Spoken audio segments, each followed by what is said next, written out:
Lafayette, California. 10 años sin un solo delito grave. Una calle sin salida donde los vecinos llevan décadas viviendo y se conocen por su nombre. El 22 de marzo de 2026, la policía encuentra a un hombre muerto en una de las casas de Westminster Place. El sospechoso es detenido en menos de 20 minutos. Simplemente camina por la calle, cerca de ahí. Pero lo más inquietante se descubre después. 6 días antes, había publicado en Facebook el nombre de la víctima, su dirección exacta y una amenaza directa. La publicación fue vista. Nadie llamó a la policía. Westminster Place es un corto callejón sin salida en el extremo oeste de Lafayette, una pequeña ciudad californiana al sur de la Highway 24, justo en el límite con Walnut Creek. Aquí no hay tráfico de paso ni peatones al azar. La calle termina en una rotonda y no hay a dónde más ir. Es uno de esos barrios del Bay Area donde la gente compra una casa y se queda por décadas. Una de esas casas pertenece a una pareja de médicos que vive allí con su hijo adulto. Lafayette está considerada una de las ciudades más seguras de la región, y las estadísticas respaldan esa reputación con cifras muy concretas. En 2024, la Administración Municipal publica un informe de seguridad. Los datos son claros. Desde 2013 hasta 2023, ni un solo delito grave con resultado mortal. Una década entera, cero. Para una ciudad de unos 25,000 habitantes, esto no es solo un indicador, es parte de su identidad. Aquí no hay nada que temer. El problema más serio que los vecinos recuerdan en los últimos años es el estacionamiento. La mañana del sábado 22 de marzo de 2026 comienza como cualquier otra mañana en Westminster Place. Silencio. Calma. Nada hace presagiar que en unas pocas horas esta calle se llenará de patrullas, camiones de bomberos y ambulancias, y que la cinta amarilla de acordonamiento bloqueará la entrada a ese callejón sin salida, donde durante décadas no había entrado ningún extraño. Pero para entender quién llegará a esta tranquila calle, hay que retroceder unos años y desplazarse 400 kilómetros al norte. David Swank Price es originario del norte de California, vinculado a varias ciudades: Chico, Berry Creek, Modesto. Su nombre aparece por primera vez en documentos judiciales en 2017. En el condado de Stanislaus lo detienen por conducir en estado de ebriedad, con un nivel de alcohol por encima del límite permitido, maniobras peligrosas en la carretera, intento de evadir una persecución policial y resistencia al arresto. No es una sola infracción, sino todo un conjunto, pero las consecuencias resultan mínimas. 2 años después, en 2019, ocurre algo más grave en el condado de Butte. Price lanza una piedra a la cabeza de otro hombre. La víctima sufre una herida que requiere puntos de sutura. El caso recibe el número 19CF04016 y el tribunal declara a Price culpable de agresión con un objeto peligroso. La sentencia: 2 años de prisión, la pena mínima posible para ese cargo. Price cumple su condena y queda en libertad. Lo que sigue parece una espiral que gira cada vez más rápido. En 2024 lo detienen por hurto menor en Palo Alto, ya en el Bay Area, lejos de su habitual Chico. Y para 2025, su nombre empieza a aparecer en los reportes policiales de toda la región: Condado de Contra Costa, San Francisco, Berkeley, Walnut Creek, Mountain View, Dublín. Los cargos varían cada vez: vandalismo, agresión, hurto menor, allanamiento, resistencia a la autoridad. Pero el resultado siempre es el mismo: detención, trámite, libertad. Ninguna de las decenas de arrestos lleva a una retención prolongada.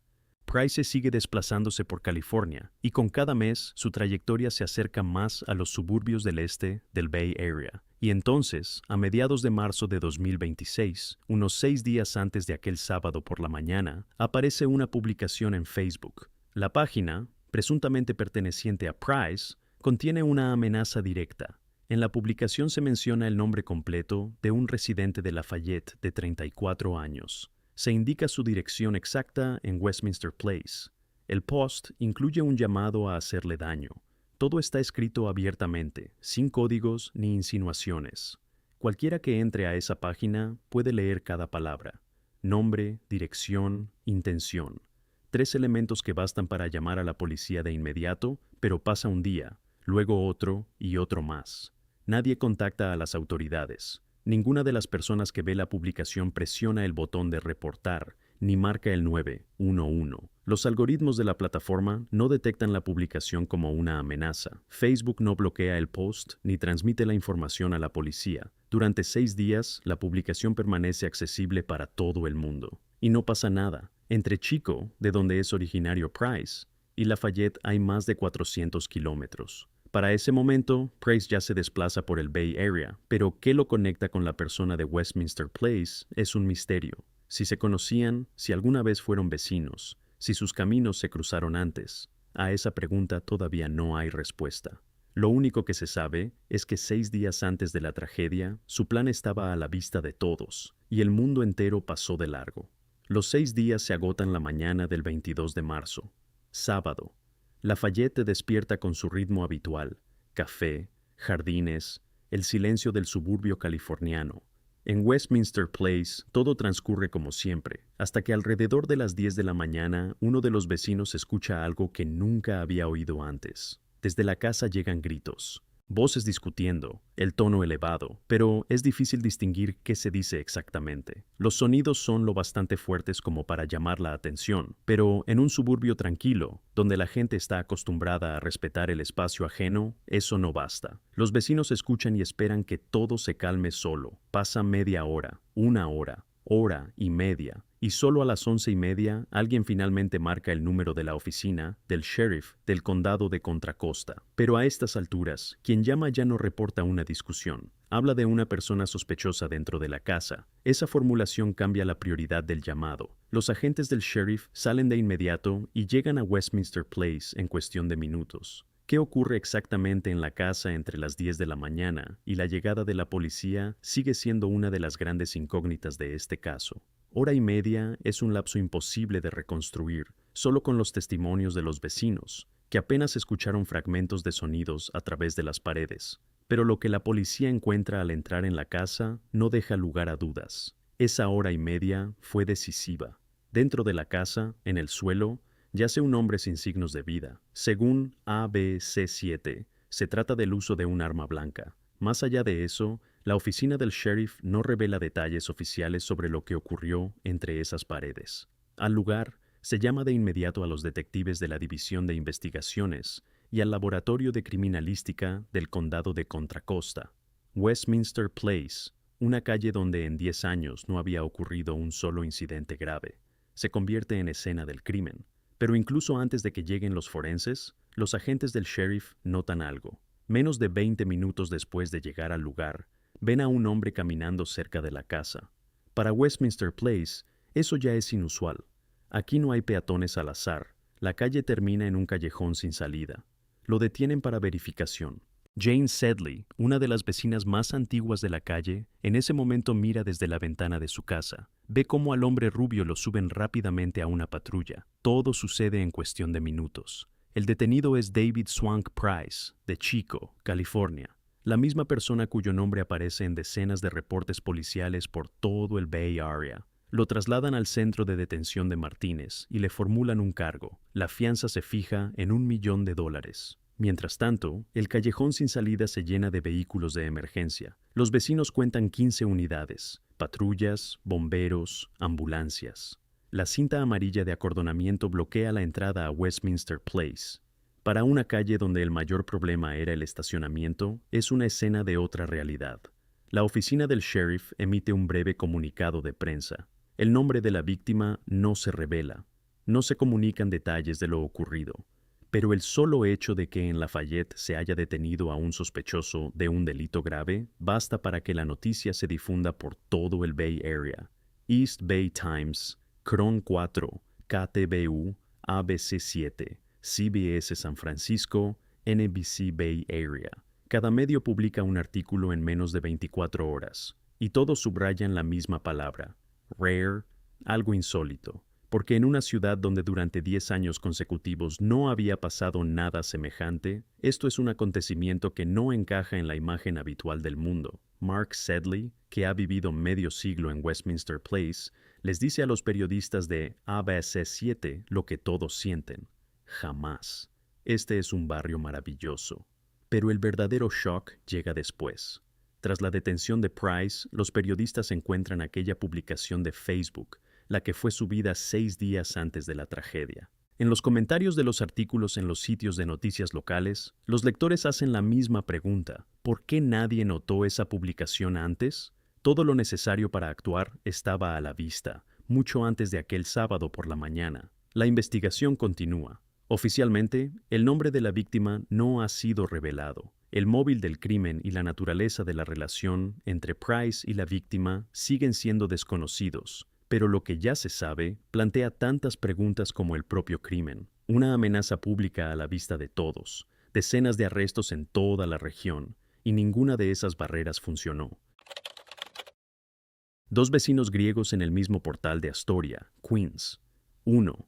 Un profesor jubilado de 75 años que acababa de obtener su doctorado. El otro, un hombre de 48 años con un trastorno mental grave, que durante años acusó a su vecino de ser un griego falso.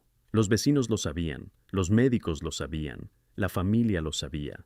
La policía no recibió ni una sola denuncia. El 3 de marzo de 2026, George Durdunas entra en el portal de su edificio y ya no vuelve a salir. Esta es la historia de cómo una amenaza visible para todos, vecinos, médicos, familiares, no fue detenida por nadie. La historia de un sistema en el que cada uno veía el problema, pero ninguno tenía las herramientas para resolverlo. 3 de marzo de 2026, alrededor de la 1 de la tarde, Astoria, Queens, uno de los barrios más densamente poblados de Nueva York. El edificio 25-75 en la calle 33 no destaca entre las decenas de construcciones similares del vecindario. Un vestíbulo estrecho, escaleras hacia arriba, apartamentos a ambos lados de la entrada, paredes finas a través de las cuales se oye al vecino encender la televisión. En edificios así, la gente convive puerta con puerta durante décadas. Saben quién sale a trabajar a qué hora, quién cocina por las noches, quién habla más alto que los demás. Alrededor de la 1:40 de la tarde, una de las residentes del edificio baja a la planta baja, se detiene. En el suelo del vestíbulo, a pocos pasos de la puerta de su propio apartamento, yace un hombre mayor. No se mueve. A su alrededor hay sangre. La mujer empieza a gritar. Marca el 911. El hombre tiene 75 años y se llama George Durdunas. En su cuello hay múltiples heridas de arma blanca. Los paramédicos certifican la muerte en el lugar. Los agentes de la comisaría 114 llegan minutos después y comienzan a inspeccionar el edificio. No tienen que ir muy lejos. En el apartamento contiguo, literalmente al otro lado de la pared del apartamento de Durdunas, se encuentra Dimitrios Manesis, de 48 años. Su ropa está cubierta de sangre. Ambos hombres son griegos. Ambos vivían en la misma planta del mismo portal. Ahora uno de ellos está muerto, y el otro es el principal sospechoso. Para los vecinos que durante años observaron cómo la relación entre los dos se volvía cada vez más tensa, esto no fue una sorpresa total. Muchos de ellos dirían después que sentían que algo se avecinaba, pero nadie imaginó que llegaría tan lejos. Para entender cómo un portal cualquiera de un edificio de apartamentos se convirtió en la escena de un crimen, hay que retroceder unos cuantos años y empezar por el propio barrio. Astoria no es un escenario casual. Es el centro de la mayor comunidad griega de Nueva York. Los inmigrantes griegos comenzaron a establecerse aquí en los años 50, y para los 70, el barrio ya se había ganado el apodo de Greektown, USA. Iglesias, tabernas, periódicos en griego. El origen compartido siempre fue la base de la confianza y la solidaridad mutua. Para los años 2020, la demografía había cambiado, pero el griego seguía siendo el idioma no inglés más hablado en el barrio. El edificio 25-75 en la calle 33 se encuentra en el corazón mismo de esta comunidad. Vecinos griegos en la misma planta. Algo completamente normal. En otra versión de la realidad, podrían haber ido a la misma iglesia, intercambiado un par de frases en su lengua materna en el vestíbulo. Pero entre el profesor jubilado de 75 años, George Durdunas, y Dimitrios Manesis, de 48, que vivía con su madre, todo se desarrolló exactamente al revés. George Durdunas enseñó matemáticas en una escuela secundaria de Nueva York durante la mayor parte de su vida adulta. Griego de origen, tranquilo, metódico, acostumbrado al orden. Los vecinos del edificio en la calle 33 lo describen así. Una persona muy agradable, nunca molestaba a nadie. Otros añaden, not confrontational, alguien que no buscaba conflictos. Después de jubilarse, Durdunas no se detuvo. A una edad en la que la mayoría ya ha reducido su mundo a la ruta habitual entre casa y la tienda más cercana, él hizo algo que muchos no se atreverían ni a los 40. Se matriculó en un programa de posgrado, escribió una tesis doctoral, y a sus 75 años obtuvo el título de doctor. Durdunas planeaba solicitar un puesto docente en la universidad. Para él, la edad no tenía nada que ver con la ambición. Quienes lo conocían personalmente lo describen con dos palabras: soft-spoken and bookish, callado y estudioso.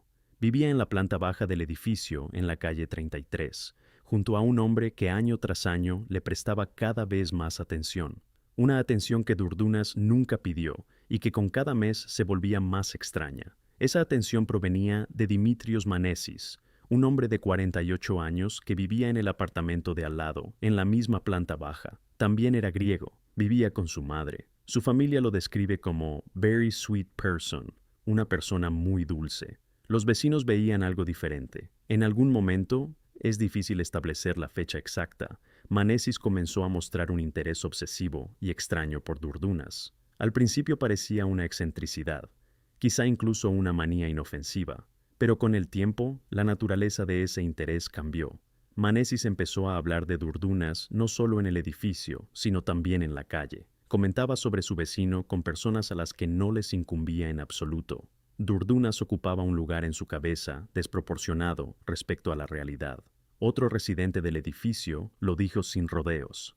"The guy who killed him, he has issues for no reason in his brain." El tipo que lo mató tiene problemas en la cabeza sin ningún motivo. El problema era que durante mucho tiempo nadie podía determinar con exactitud dónde estaba el límite entre la rareza y la amenaza. Manesis no infringía la ley, no usaba la fuerza física, simplemente hablaba, mucho, constantemente, de forma obsesiva, siempre sobre la misma persona, y con cada año ese hablar se volvía más inquietante, sobre todo porque la queja que Manesis planteaba no tenía nada que ver con el ruido, ni con el aparcamiento, ni con ningún motivo real. La queja era la siguiente: Durdunas fingía ser griego. Eres un griego falso, no eres griego.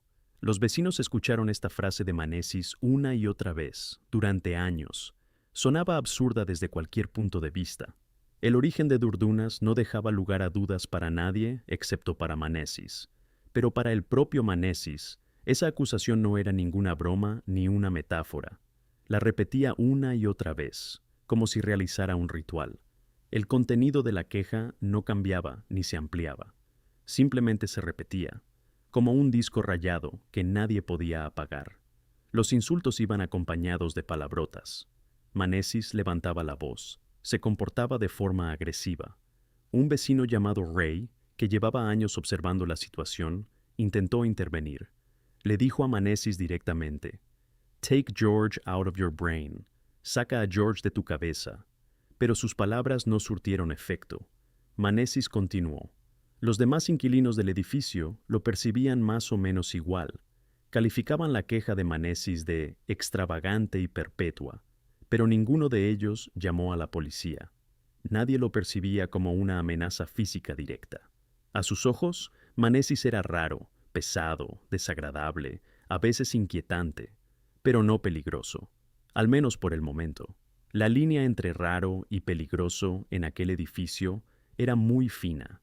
Simplemente nadie sabía dónde estaba exactamente. La etiqueta de no peligroso se sostuvo hasta que apareció el contexto médico. Varios años atrás, la fecha exacta no se ha revelado públicamente, a Manesis le diagnosticaron esquizofrenia paranoide. Es un trastorno mental grave en el que una persona puede construir sistemas de creencias complejos y arraigados que no guardan relación alguna con la realidad.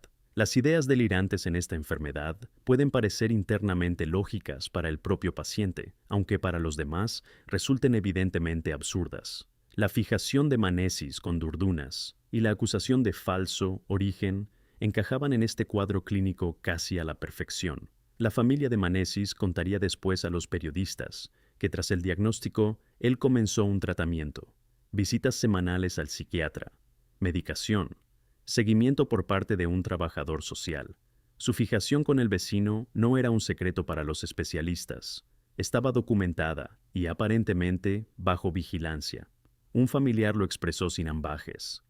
Everyone was aware, and we tried to help him as much as we could. Todos lo sabían, e intentamos ayudarlo todo lo que pudimos. Según la familia, la enfermedad creaba un problema invisible que en realidad no existía. Se referían a que la queja contra Durdunas era producto del delirio, no de la realidad. La familia estaba convencida de que el tratamiento funcionaba. Manesis iba al médico, tomaba su medicación, estaba bajo supervisión. Para ellos, seguía siendo una persona que luchaba contra una enfermedad grave y hacía todo lo posible por mantenerla bajo control. Pero los vecinos veían otra cosa. Seguían escuchando insultos contra Durdunas. Seguían observando cómo Manesis se enfocaba en una sola persona con una insistencia aterradora. Uno de los inquilinos lo resumió así: cuando eres mentalmente inestable, te enfocas en una sola cosa, y su foco era George. Entre lo que veía la familia y lo que veían los vecinos, se abrió una brecha. Unos creían que la situación estaba bajo control, otros sentían que el control se había perdido hacía tiempo. Y los especialistas que atendían a Manesis no cerraron esa brecha, ni conectaron ambas perspectivas en una sola. La brecha entre las palabras y los hechos se hizo física. En algún momento, según los testimonios de los vecinos, hace aproximadamente 3 años, Manesis dañó el coche de Durdunas. Según sus relatos, agarró un bate y lo descargó contra el vehículo. Esto ya no era un insulto a través de la puerta ni gritos en el portal. Era daño a la propiedad, una acción física directa contra una persona concreta. El conflicto pasó a otro nivel. La agresión verbal que los vecinos habían achacado durante años a una simple rareza tomó por primera vez forma material. Un bate en las manos no son palabras. Es un gesto que no admite doble interpretación. Pero ni Durdunas ni ninguno de los vecinos acudió a la policía. Nadie presentó una denuncia. Nadie llamó al 911. La razón, según los vecinos, es simple y a la vez terrible. Durdunas temía que las cosas empeoraran. Un hombre de 75 años, profesor jubilado, alguien acostumbrado a resolver problemas con la cabeza y no con la confrontación, llegó a la conclusión de que la intervención de la ley podría provocar en su vecino algo peor, y eligió el silencio. Esa decisión cerró el círculo. Sin denuncia de la víctima, la policía no tenía motivo formal para intervenir. Los médicos de Manesis sabían de su fijación, pero no la consideraban una amenaza inminente para la vida de una persona concreta. Los vecinos intentaban hablar con Manesis, pero no disponían de más recurso que las palabras, que hacía tiempo habían dejado de funcionar. Y Durdunas seguía viviendo al otro lado de la pared de un hombre al que temía. Cada día, la misma puerta de entrada, el mismo pasillo estrecho, el mismo vestíbulo oscuro, unos pocos metros entre dos apartamentos que cada mes parecían más cortos. Todos veían el problema. Nadie podía o quería resolverlo. La distancia se redujo a 0 el 3 de marzo de 2026. La hora, aproximadamente la 1:20 de la tarde. George Durdunas entra en el portal de su edificio. Viene de la calle y se dirige a la puerta de su apartamento en la planta baja. Es un recorrido que había hecho miles de veces, unos pocos pasos desde la puerta del edificio hasta la puerta de su casa. Dimitrios Manesis en ese momento está junto a la puerta de su propio apartamento, a pocos metros de distancia. ¿Qué ocurre exactamente entre ellos en esos segundos? Si hubo palabras, una mirada, silencio, una provocación o simplemente un cruce en un espacio estrecho, se desconoce. Según el acta de acusación de la Fiscalía del Condado de Queens, Manesis le asesta un puñetazo. Durdunas tiene 75 años. Cae al suelo del vestíbulo. El hombre mayor queda tendido sobre las baldosas a pocos pasos de su propia puerta. Entonces Manesis hace algo que cambia la calificación de lo ocurrido. No sigue golpeando. Se da la vuelta, entra en su apartamento y coge un objeto afilado. El tipo exacto de arma no se ha revelado en los documentos públicos del caso. Después, regresa al vestíbulo. El hombre de 75 años sigue en el suelo. Manesis le inflige múltiples heridas con el objeto afilado en la zona del cuello. Luego vuelve a entrar en su apartamento. Entre el primer puñetazo y la última herida, transcurre un intervalo de tiempo, suficiente para abrir la puerta de su casa, suficiente para encontrar un arma, suficiente para regresar y ver a un hombre mayor tendido en el suelo, suficiente para tomar una decisión, y eso es precisamente lo que sostiene la acusación. Para la Fiscalía, ese intervalo de tiempo significa una cosa. No fue un estallido instantáneo, ni una pérdida de control en una fracción de segundo, ni un impulso incontrolable. Es una secuencia de acciones, cada una de las cuales requiere una decisión independiente. Golpear, marcharse, buscar, volver, apuñalar. 5 eslabones de una misma cadena, y entre cada uno de ellos una pausa en la que pudo haberse detenido. Son precisamente esas pausas las que convierten lo ocurrido de un arrebato de locura en algo que la ley califica de otra manera. El último eslabón de esa cadena es la retirada. Manesis cierra la puerta de su apartamento tras de sí. Durdunas queda tendido en el suelo del vestíbulo. Lo que sucede después se conoce por las palabras de Ray, el vecino que durante años fue testigo de la escalada. En ese momento, Ray está en su apartamento. Oye un sonido, una voz baja, amortiguada. I heard someone say, help me, but it was very low, it blended in with my dreams. Oí a alguien decir, ayúdame, ayúdame, pero era muy débil, se mezcló con mis sueños. Ray no se levanta. El sonido es demasiado tenue, demasiado confuso como para sacarlo de su duermevela.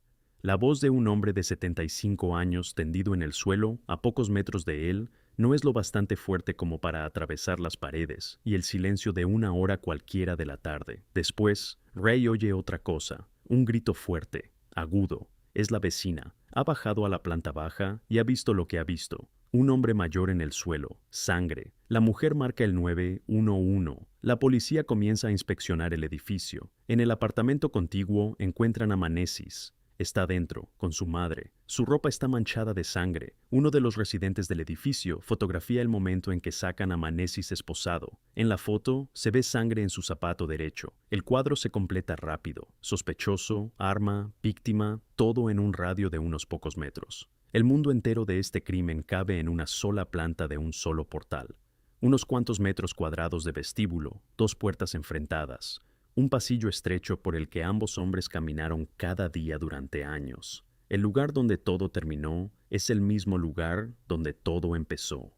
A Manesis lo detienen en su propio apartamento, al otro lado de la misma pared, junto a la que acaba de morir su vecino. 2 días después, comparece ante el Tribunal Penal de Queens. Se le imputan 2 cargos, asesinato en 2º grado y posesión ilegal de arma en 4º grado. La jueza Indira Khan dicta prisión preventiva sin derecho a fianza. Si Manesis es declarado culpable del cargo más grave, se enfrenta a una pena de entre 25 años y cadena perpetua. La fiscal del condado de Queens, Melinda Katz, emite un comunicado público. Califica lo sucedido como un acto de violencia sin sentido que ha conmocionado a la comunidad de Astoria.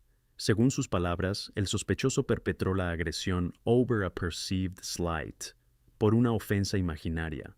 La expresión perceived slight, ofensa imaginaria, describe con precisión la esencia de la queja de Manesis. No tenía ningún fundamento real. La queja solo existía en su cabeza. La fiscalía promete aggressively prosecute this case, perseguir este caso con la máxima contundencia. Katz subraya que un hombre mayor murió en su propio hogar. En esta etapa, la defensa aún no ha alegado inimputabilidad del sospechoso. La estrategia legal no se ha revelado todavía. La próxima audiencia está fijada para el 9 de marzo, pero fuera de la sala del tribunal ya empieza a tomar forma otra narrativa. La familia de Manesis se prepara para contar su versión de los hechos, una versión en la que el protagonista no es una persona, sino una enfermedad. La narrativa de la familia de Manesis es la siguiente: la culpa es de la enfermedad, no de la persona. Un familiar del sospechoso se dirige a los periodistas y dice sin rodeos, "If he didn't have this mental illness, he obviously wouldn't do it. He has a sickness that he couldn't control." Si no tuviera esta enfermedad mental, obviamente no lo habría hecho. Tiene una enfermedad que no podía controlar. La familia expresa sus condolencias. "We are very deeply sorry for the loss of him and for his family. Lamentamos profundamente su pérdida y sentimos mucho lo que sufre su familia." Califican la tragedia de dolorosa on both parts, para ambas partes, y subrayan que Durdunas never bothered him, nunca le causó ninguna molestia. Pero la fiscalía ve otra cosa. La secuencia de acciones de Manesis implica un cierto nivel de conciencia. La familia reconoce que Manesis podía controlar su enfermedad only to a certain point, solo hasta cierto punto. El 3 de marzo, ese punto fue sobrepasado. La cuestión de la inimputabilidad, según los últimos datos públicos disponibles, no ha sido formalmente planteada ante el tribunal, aunque las declaraciones públicas de la familia claramente preparan el terreno para esa línea de defensa. Sea cual sea esa línea de defensa, no elimina la pregunta que queda suspendida, sobre todo el caso. La fijación de Manesis con Durdunas era conocida por todos. Duró años. Ya había pasado una vez de las palabras a los hechos, y aún así nadie detuvo lo que se venía gestando. El resultado final es uno solo: un hombre de 75 años con un doctorado recién obtenido y planes de dar clases en la universidad. Murió en el suelo del vestíbulo de un edificio en el que vivió durante años. El caso de Dimitrios Manesis está en los tribunales. Se le acusa de asesinato en segundo grado. El apartamento de Durdunas y el apartamento de Manesis siguen en la misma planta, solo que ahora uno de ellos está vacío, y el silencio tras esa puerta es lo único que ha cambiado en el edificio de la calle 33. El 12 de enero de 2026, a las 7:30 de la mañana, Chris Wells, de 41 años, muere en la calle frente a su propia casa en Kansas City. 13 balas, 5 por delante, 8 por la espalda. Quien dispara es su vecino, el que vive al otro lado de la cerca. Pero esto no es un arrebato repentino de ira. Antes de esa mañana hubo 26 quejas ante los servicios municipales, una condena, una orden de restricción y un depósito de armas detrás de la pared. Los vecinos llevaban años pidiendo ayuda a gritos. El sistema escuchó cada uno de esos gritos y no hizo nada que pudiera evitar los 13 disparos. Maplewoods Estates es un barrio de clase media en Northland, al norte de Kansas City, estado de Missouri. Casas prolijas, céspedes recortados, buzones al borde de la acera. La calle NE 78 luce exactamente como debería lucir, una calle en un suburbio tranquilo. Aquí viven familias que se conocen desde hace décadas. Uno de los vecinos, Galetti, lleva unos 30 años en esta calle. Aquí también vive Chris Wells, un hombre de familia al que los vecinos llaman el mejor vecino que uno podría desear.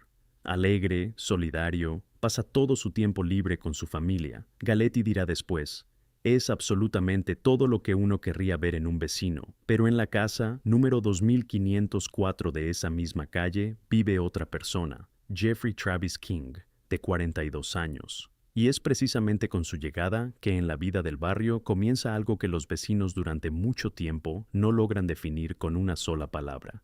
Al principio parece una serie de excentricidades: basura en el terreno, groserías, la costumbre de meterse en los asuntos ajenos. Después se convierte en una campaña deliberada. King no simplemente se comporta de manera desagradable, elige vecinos específicos y les hace la vida imposible de forma metódica.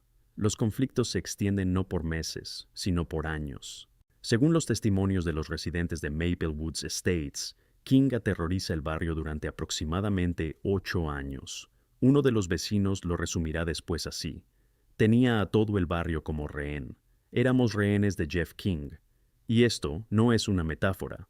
Es la descripción de la vida cotidiana en la calle NE 78, donde cada paso fuera de casa puede terminar en un enfrentamiento con un hombre que convirtió la incomodidad ajena en su principal ocupación. Pero, ¿qué hace exactamente King y por qué es tan difícil detenerlo? Sus métodos parecen ridículos, hasta que uno tiene que convivir con ellos todos los días. King convierte su propio terreno en un instrumento de presión. En el jardín aparece un bote pontón, una casa rodante, una motocicleta, muebles de jardín, pilas de leña, una torre de caza. El terreno parece un vertedero, pero formalmente es su propiedad, y las normativas municipales no siempre permiten intervenir. Luego King pasa a tácticas más agresivas. Instala potentes reflectores LED y los apunta directamente a las ventanas de las casas vecinas. La luz golpea toda la noche, privando a la gente de sueño.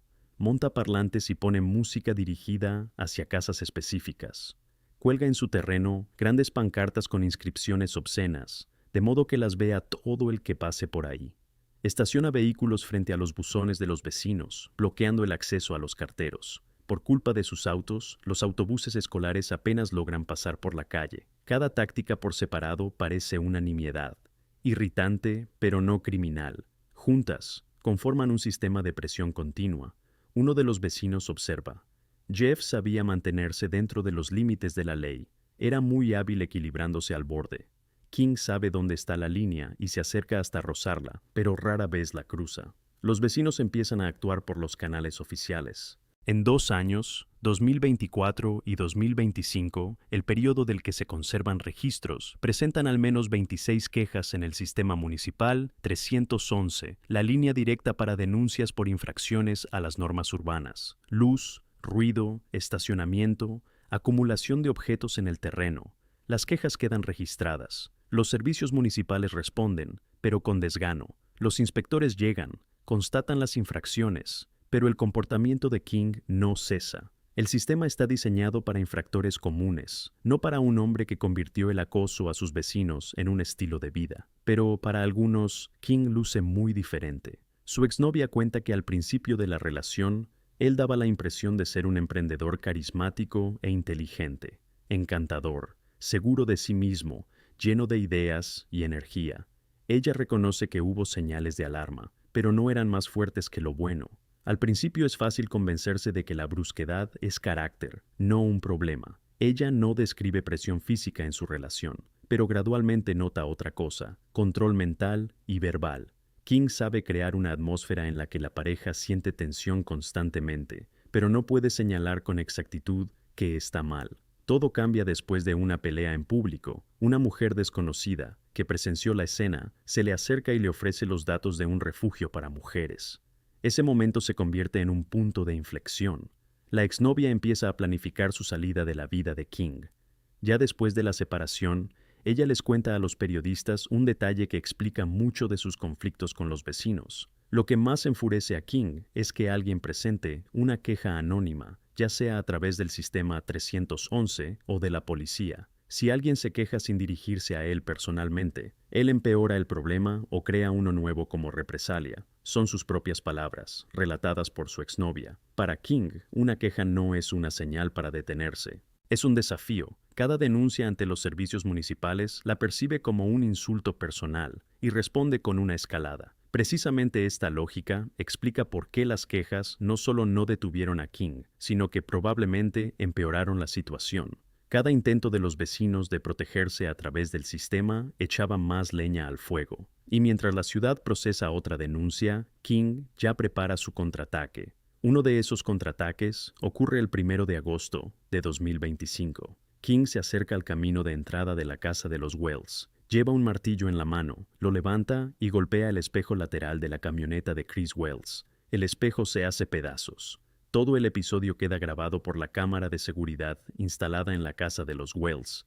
Es la primera vez que King cruza la línea, de un comportamiento irritante a un daño directo a la propiedad ajena.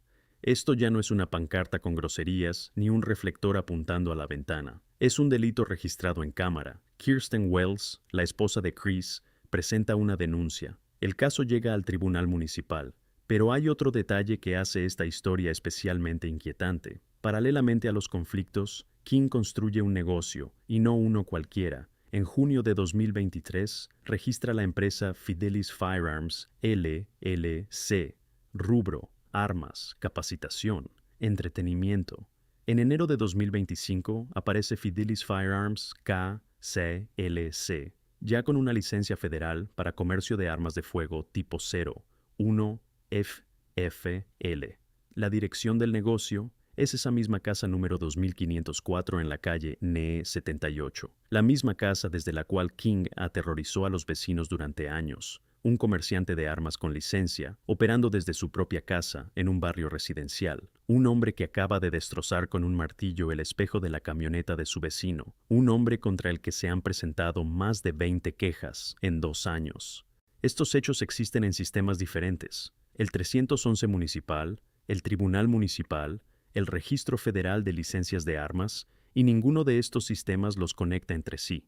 El perfil de King se vuelve cada vez más peligroso, pero cada institución solo ve su propio fragmento. A principios de noviembre de 2025, el Tribunal Municipal finalmente examina el caso del espejo roto. King es declarado culpable de daño a la propiedad. La sentencia: 30 días de prisión, pero inmediatamente se suspende. La pena real se sustituye por 2 años de libertad condicional. El tribunal establece las condiciones de la probatoria: prohibición de contacto con Kirsten Wells, Obligación de mantenerse alejado de la casa de los Wells. 10 horas de trabajo comunitario en un plazo de 6 meses. Una compensación de $303.20 y $292.50 de costas judiciales. El juez del condado de Clay en noviembre aprueba la orden de restricción. King no debe acercarse a los Wells, no debe contactarlos. Para la familia Wells y sus vecinos, esta es la primera barrera legal real. Un papel con sello judicial que debería interponerse entre ellos y el hombre que durante años les envenenó la vida. Por primera vez, el sistema no solo registra una queja, sino que establece un límite. Pero la barrera resulta ser frágil. El 15 de diciembre de 2025, apenas mes y medio después de la sentencia, King debe presentarse a una audiencia sobre las condiciones de su libertad condicional. No se presenta. El tribunal reprograma la audiencia, sin consecuencias inmediatas, sin arresto. Un hombre al que el tribunal le prohibió acercarse a sus vecinos ignora esa prohibición, no se presenta a la audiencia y sigue viviendo en la misma casa, en la misma calle, junto a las mismas personas. Entre la sentencia de noviembre y lo que ocurrirá después pasan poco más de 2 meses. 2 meses en los que el sistema podría haber reaccionado, pero no reacciona. Lunes, 12 de enero de 2026. Cerca de las 7:30 de la mañana en la calle NE 78, en Maplewoods Estates. Una mañana de invierno común, día laboral, la gente se prepara para ir al trabajo, la calle aún está tranquila. Kirsten Wells nota movimientos cerca de su casa, ve a King, camina hacia su propiedad. Está vigente la orden de restricción, tiene prohibido acercarse a su casa, tiene prohibido contactarla. Pero King se acerca y arroja sobre el césped de los Wells un objeto que la investigación identificará más tarde como una lona o una manta. Es una violación directa de la orden de restricción. Kirsten decide no salir a enfrentarlo ella misma, no por la prohibición legal, sino por precaución. Toma el teléfono y llama a su esposo. Chris no está en casa, pero al enterarse de lo que ocurre, regresa de inmediato. ¿Qué impulsa a Chris en ese momento? Es imposible saberlo con certeza. 8 años de conflictos, el espejo roto de la camioneta, los reflectores en las ventanas, las noches sin dormir, decenas de quejas que no cambiaron nada, una condena condicional que no detuvo nada. Y ahora otra vez, el mismo hombre frente a su casa otra vez, violando la orden otra vez, lanzando otro desafío. El vecino Galetti dirá después: King empujó a Chris hasta el punto en que sintió que debía proteger a su familia. Chris llega a la casa y sale al encuentro de King. Entre ellos comienza un forcejeo físico que se desplaza rápidamente desde la entrada de la casa hacia la calle. Según la investigación, Wells golpeó a King con el puño, posiblemente hasta 3 veces. Una pelea en la calle, en la penumbra de la mañana, a la vista de quienes se encontraban cerca. Lo que sucede después toma apenas unos segundos. King saca una pistola calibre 9 milímetros y abre fuego contra Chris Wells. No un disparo, no 2, 13 impactos. 5 balas entran por delante, 8 por la espalda. Junto al cuerpo, los investigadores encontrarán después 8 casquillos de 9 milímetros. El resto, aparentemente, quedó en otros puntos donde se desarrolló el enfrentamiento. Testigos, entre ellos menores de edad, presencian los instantes finales. Según sus declaraciones, King sigue disparando contra Wells incluso cuando éste ya yace en el suelo. La persona ya no representa ninguna amenaza, pero los disparos continúan. A las 7:37 de la mañana, Kirsten Wells marca el 911, informa que su esposo ha sido baleado. La policía de Kansas City llega a la calle NE 78 y encuentra a Chris Wells en la calzada con múltiples heridas de bala. Los paramédicos son convocados, pero ya no es posible hacer nada. La muerte se certifica en el lugar. King no huye. Se encuentra en su casa, esa misma casa número 2504, desde la cual durante años libró su campaña contra los vecinos. La policía lo arresta poco antes de las 8 de la mañana. En el interrogatorio, King no niega lo ocurrido. Formula su versión de manera escueta. Le disparó a su vecino porque éste le pegó. 3 puñetazos y 13 disparos como respuesta. Más tarde, en la audiencia de fianza, los fiscales presentarán un detalle adicional. Según sus datos, en el momento en que sonaron los disparos, Wells ya estaba retrocediendo. Había levantado las manos, estaba intentando salir del conflicto, pero King siguió disparando. El registro de la casa de King tras el arresto revela un panorama que obliga a reevaluar toda la historia. Los criminalistas encuentran en la casa 16 pistolas calibre 9 milímetros, el mismo calibre, los mismos 9 milímetros que las balas que alcanzaron a Chris Wells. Para un comerciante con licencia FFL, 16 pistolas del mismo calibre podrían ser inventario, pero para los vecinos que viven al otro lado de la pared, son 16 unidades de la misma arma con la que fue asesinado Chris Wells. Pero eso no es todo. Además de las pistolas de 9 milímetros, en la casa se encuentran otras armas de fuego, tanto largas como cortas. La fiscalía no revela la cantidad exacta, pero la formulación en los documentos, una serie de otros rifles y pistolas, apunta a un arsenal considerable. Todo almacenado en la dirección donde está registrado un negocio de armas con licencia federal vigente. La Fiscalía del Condado de Clay se dirige de inmediato al tribunal, exigiendo que King entregue todas las armas y municiones antes de cualquier posible liberación bajo fianza. Los fiscales también solicitan autorización para que el sheriff del condado de Clay realice un registro completo de todas las propiedades de King, incluidos los vehículos, para localizar e incautar cualquier arma. El argumento de la acusación es directo. King representa una amenaza para la sociedad si es liberado con acceso a ese arsenal, y ese argumento es difícil de refutar. La pregunta que queda en el aire: ¿sabían los vecinos que en la casa de King se almacenaban decenas de armas de fuego? ¿Lo sabían los servicios municipales que durante 2 años procesaron quejas sobre reflectores y estacionamiento? ¿Lo sabía el tribunal cuando dictó la condena condicional por el espejo roto? El sistema veía las pancartas con obscenidades, escuchaba las quejas por el ruido, registraba las infracciones de estacionamiento. Pero detrás de la pared, a pocos metros de las casas que King aterrorizaba, había un arsenal listo para ser utilizado. A King se le formulan cargos por 2 delitos: asesinato en primer grado y acción criminal con arma de fuego. Se declara no culpable. El tribunal fija la fianza en $5 millones en efectivo, una suma que en la práctica significa que King permanecerá tras las rejas. Sus abogados, Nicholas Bates y Matthew Merriman, del bufete Bates & Merriman, delinean la estrategia de defensa, el principio de defensa del terreno propio. En el estado de Missouri, esta ley permite el uso de fuerza, incluida la fuerza letal, en defensa propia dentro del propio territorio, sin obligación de retirarse. La posición de la defensa: King se encontraba junto a su casa. Wells fue hacia él y golpeó primero. King, según la versión de los abogados, fue atacado. La acusación construye su caso sobre otros hechos. El fiscal adjunto del condado, Robert Sanders, lo formula con dureza. Esta gente vivió con miedo durante demasiado tiempo. No deberían vivir con miedo ni un día más. El gran jurado examina las pruebas del caso y emite una acusación formal, un indictment.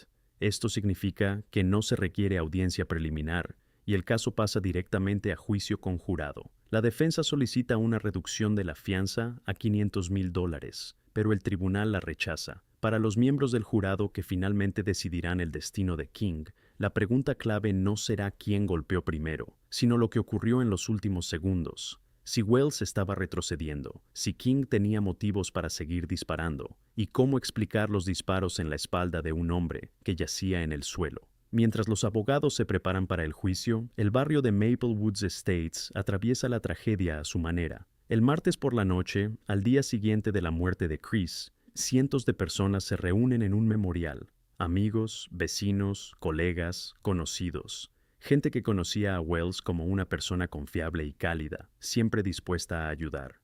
Galetti, que lleva 30 años viviendo en esa calle, lo dice con sencillez.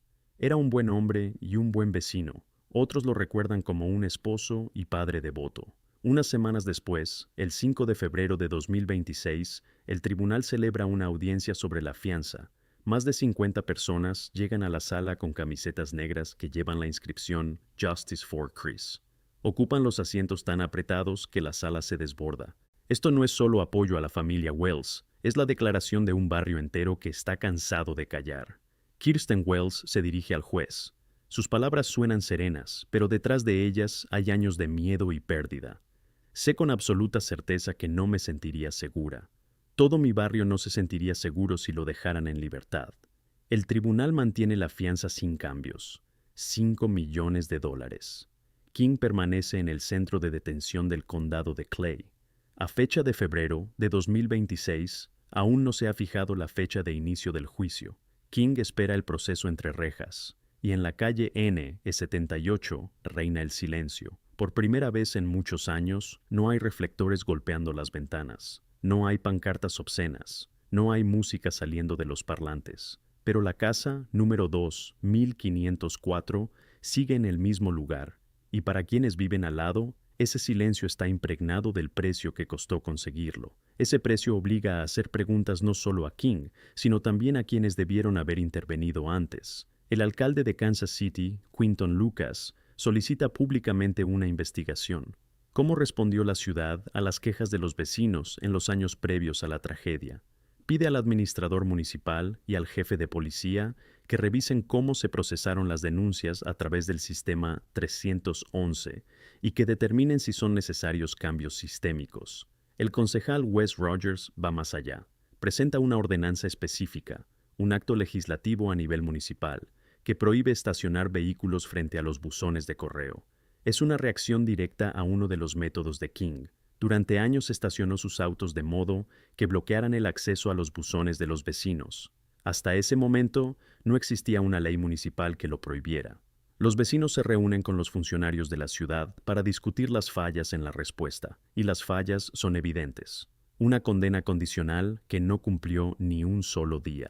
Una orden de restricción que violó a los 2 meses. La inasistencia a una audiencia sin consecuencias inmediatas. Un negocio de armas operando desde la casa de un hombre, con un historial documentado de agresión, sin que el sistema hiciera una sola pregunta. Cada elemento por separado parece manejable. Una queja por ruido, un daño menor a la propiedad, una audiencia perdida.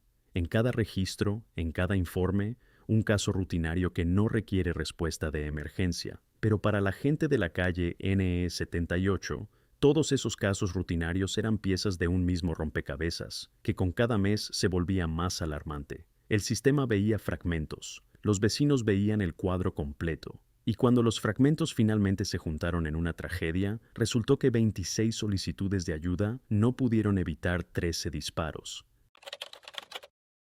El 2 de junio de 2023, en Ocala, Florida, Ajike Owens, de 35 años, se acercó a la puerta del departamento de su vecina y tocó. Quería saber por qué una mujer adulta le había lanzado un patín de ruedas a su hijo de 10 años. La puerta estaba cerrada con llave, cerrojo y cadena.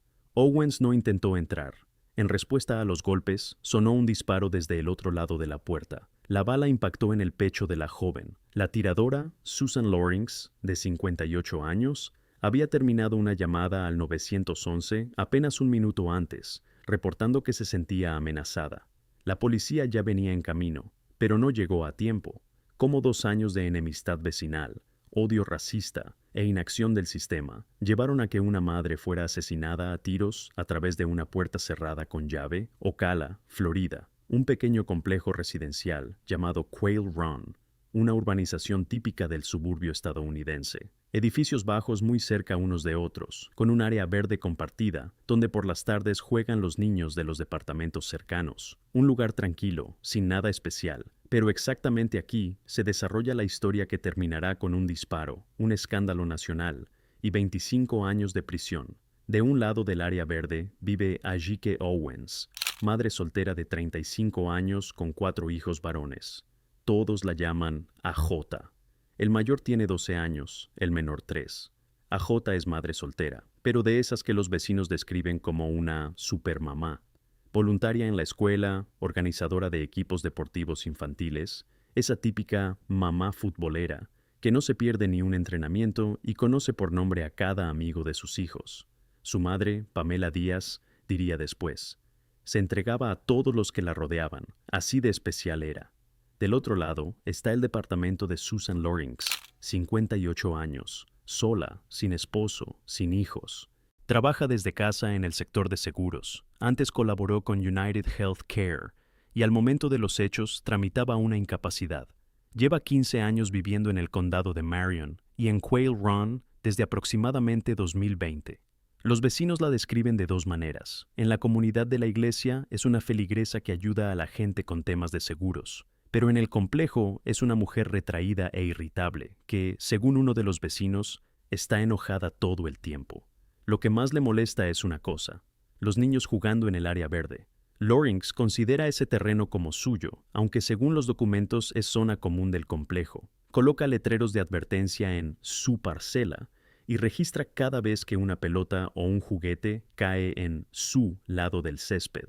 Los 4 hijos de Owens, que juegan en el área verde todos los días, se convierten en su principal fuente de conflicto. 2 mundos separados por una calle, una madre que vive por sus hijos, y una mujer a quien la sola presencia de esos niños le provoca furia.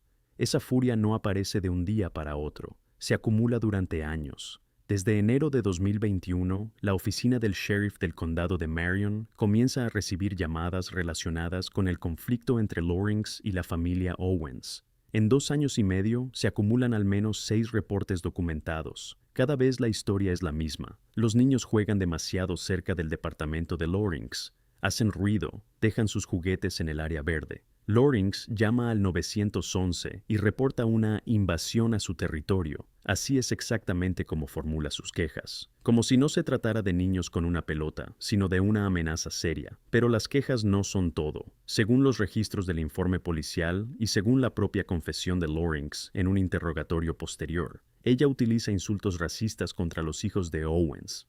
De acuerdo con la declaración jurada de arresto, los detectives le preguntaron directamente sobre estas acusaciones, y ella admitió que llamó a los niños con la palabra que empieza con N en un momento de rabia, pero no se quedó ahí. Uno de los hijos de Owens le contó a la policía que Lorinx le dijo: «Esto no es el ferrocarril subterráneo, esclavo». Otro vecino les informó a los ayudantes del sheriff que la noche del disparo, Lorinx salió de su departamento y les gritó a los niños que jugaban: «Fuera de mi casa, esclavos negros». Los niños son afroamericanos. Lorinx es blanca. El odio racial impregna cada conflicto, pero jamás se convierte en motivo de acciones legales. Lorinx también tenía conflictos con otras familias del complejo que tenían hijos. Sin embargo, la familia Owens, afroamericana, numerosa, ruidosa, era la que le provocaba la reacción más intensa. La policía responde de manera estándar.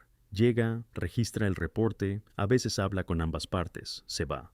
Ninguna de las partes es sancionada, nadie propone mediación, ningún oficial verifica si Lorinx tiene armas de fuego registradas. En Florida no se necesita permiso para comprar una pistola, basta con pasar la verificación de antecedentes en la tienda. Lorinx posee legalmente una pistola calibre .380. Este dato no le interesa a nadie hasta el momento en que esa pistola dispara. La escalada es lenta pero implacable. Las quejas se convierten en gritos, los gritos en insultos, los insultos se vuelven racistas. Cada nuevo episodio es un poco más agresivo que el anterior, pero ninguno por sí solo parece lo suficientemente grave como para que el sistema reaccione de verdad. Es precisamente en ese espacio entre disputa doméstica y amenaza real donde madura la tragedia. En la primavera de 2023, la situación alcanza un punto que ya es difícil llamar simplemente un conflicto entre vecinos. En abril, el sheriff del condado de Marion acude a otro llamado de Lorinx. Pero esta vez, la cámara corporal del ayudante del sheriff capta algo revelador. Media docena de niños del vecindario le cuentan al policía, uno por uno, cómo se comporta Lorinx con ellos. Describen una agresión constante, gritos con groserías e insultos racistas cada vez que se acercan. No es un arranque aislado, es un patrón de conducta sostenido que observan todos los residentes del complejo. Después de hablar con Lorinx, uno de los ayudantes del sheriff hace un comentario que también queda grabado en la cámara corporal. La llama psicópata. No es una evaluación oficial, sino la reacción de un policía que ve ante sí a una persona al borde. Pero ese comentario quedará solo en la grabación, sin ninguna consecuencia procesal. Owens también intenta llamar la atención de la policía sobre el problema. Les advierte a los oficiales que la vecina posiblemente tiene problemas serios de salud mental. Describe el patrón. Lorinx sale de su departamento con la cara desencajada de rabia. Les grita a los niños, les avienta sus juguetes, y luego se encierra y llama al 911, presentándose como la víctima. Owens les pide a los policías que al menos hablen con la administradora del complejo, o que le ordenen a Lorinx una evaluación psicológica, pero la señal no encuentra eco. Entre enero de 2021 y junio de 2023, 2 años y medio de conflicto, no existe un solo documento que registre un intento de aplicar medidas restrictivas contra Loring, ordenar una evaluación psicológica obligatoria, o al menos poner la situación bajo vigilancia. Y mientras tanto, todos los elementos de la futura tragedia ya están en su lugar. Un arma en el departamento, una hostilidad creciente, una ausencia total de control. Solo falta el último empujón. Ese empujón ocurre la noche del viernes 2 de junio de 2023. Principios de verano, la escuela acaba de terminar, las vacaciones están por delante. Una cálida noche de Florida, alrededor de 30 grados, el sol todavía alto. Los hijos de Owens pasan la tarde afuera, como decenas de tardes anteriores. Pero hoy, el guión cambia. Loring sale de su departamento y empieza a gritarles a los niños, exigiéndoles que se larguen. Según la declaración de uno de los niños, grabada después en una cámara corporal, ella les quita un iPad. Luego Loring agarra un patín de ruedas y se lo lanza a Israel Owens, de 10 años. El patín le pega en el dedo del pie. Una mujer adulta lanzándole un objeto pesado a un niño. Esto ya no son gritos ni quejas. Es una acción física que lleva el conflicto a otro nivel. Los niños corren a casa y le cuentan a su madre lo que pasó. Israel, de 10 años, le muestra el dedo lastimado. El niño llora, no tanto de dolor, sino de la impresión. Los otros niños describen a la vez cómo Loring salió disparada, les arrebató el iPad y empezó a gritar. Al mismo tiempo, a las 20:54, Loring marca el 911. Le dice a la operadora: «Tengo niños invadiendo mi propiedad, dejando sus juguetes por todos lados. Me siento amenazada en mi propia casa». La operadora acepta la llamada. El patrullero Michael Stringer y su practicante son enviados de inmediato, pero el tiempo de traslado es de 10 a 15 minutos. A Jake Owens no sabe de esa llamada. Lo que escucha de sus hijos es una sola cosa. Una vecina adulta le lanzó un patín a su hijo de 10 años. La madre hace lo que haría cualquier madre. Va a pedir explicaciones. Owens cruza la calle y se acerca a la puerta del departamento de Loring. A su lado va ese mismo hijo de 10 años. Jyoti toca la puerta, exige una explicación. ¿Por qué una mujer adulta le lanzó un patín a su hijo? Detrás de la puerta está Loring, que acaba de colgar tras hablar con la operadora del 911. Entre el final de esa conversación y lo que sucederá después, pasan apenas unos minutos. Apenas unos minutos separan el final de la llamada al 911 del momento que lo cambiará todo. Loring está dentro de su departamento. La puerta está cerrada con 3 niveles de protección: llave, cerrojo y cadena. El antiguo arrendador, Charles Gabbard, confirmará después en el juicio que poco antes de esa noche él mismo reparó esa puerta y que tras la reparación era estructuralmente sólida, a pesar de algunos daños cosméticos menores.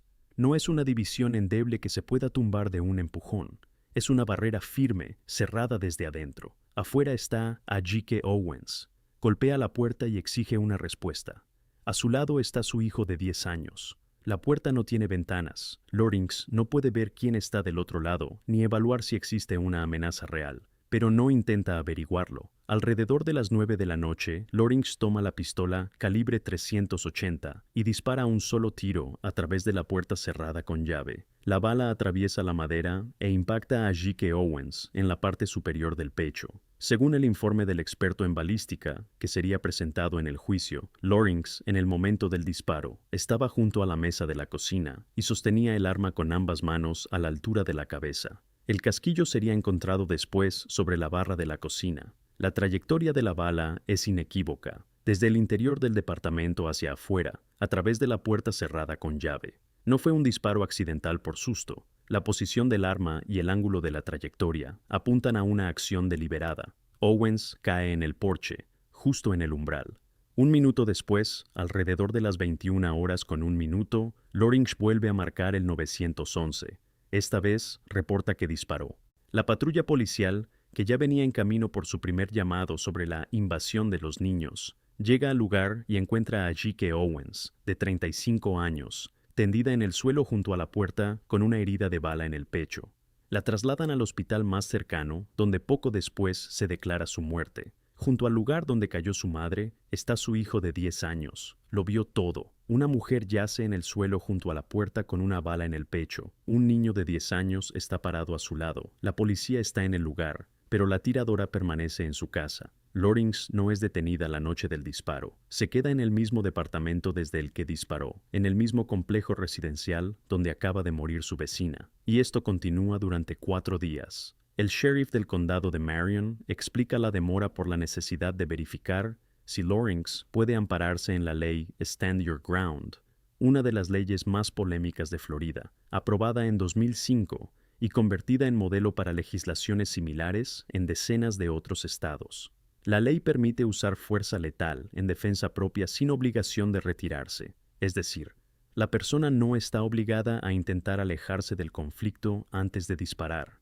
Dentro de esta ley existe otra disposición, la llamada Doctrina del Castillo, Castle Doctrine, que otorga un derecho ampliado al uso de la fuerza cuando la amenaza ocurre dentro de la propia vivienda. El sheriff declara que no puede realizar el arresto hasta asegurarse de que existe base legal suficiente, pero los críticos señalan lo absurdo de la situación. La mujer disparó a través de una puerta cerrada con llave, detrás de la cual no corría ningún peligro físico. ¿Qué clase de defensa propia puede alegar alguien separado de la supuesta amenaza por 3 cerraduras y una puerta de madera? Para la familia Owens y para la comunidad, esa explicación suena diferente. Una mujer fue asesinada a tiros a través de una puerta cerrada con llave, y la tiradora tranquilamente permanece en su casa. La indignación pública crece día a día. Frente al edificio del juzgado del condado de Marion se reúnen manifestantes. El caso atrae la atención de la prensa nacional. El abogado de derechos civiles Benjamin Crump,